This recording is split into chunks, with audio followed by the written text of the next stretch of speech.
And one other question. With what I do some mind-body work and different things like that.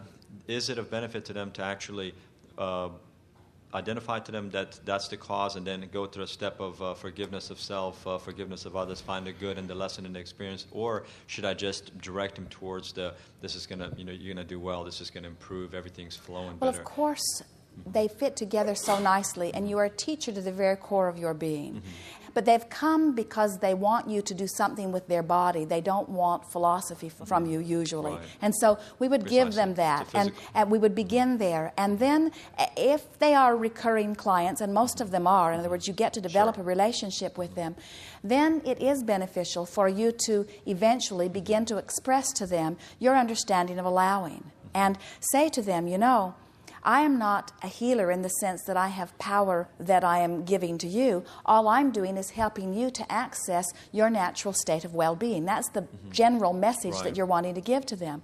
And you can even get into these places where someone will come in, they'll be all balled up, and you can say, all right, what is it? Something's on your mind. And then say, well, I really don't want to know what's bothering you. What I'd really like to do is distract you into a thought where you're not bothered, so that you can begin to allow your well-being to flow.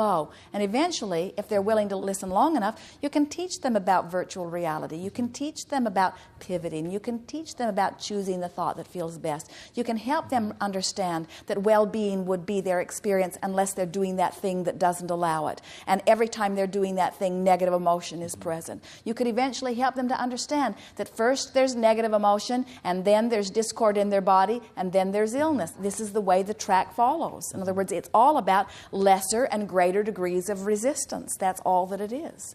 And so when people come to a physician and they want a pill or a surgery or a therapy, very often they can receive it, because in the midst of their struggle, they have a strong rocket of desire, and when they go to the healthcare professional, they have belief in the outcome, and so often they can find remedies. There are a lot of wonderful remedies that take place in these settings, but almost always there is another reoccurrence and another reoccurrence and another reoccurrence, because they are not understanding what causes it to begin with. And so certainly you're wanting to deal with what's most immediate, but it is also so loving to help them to understand gently how they got there. Because in the same way that you teach them to release this one, you help them not attract the next one. In other words, that might be the very best understanding of preventative medicine.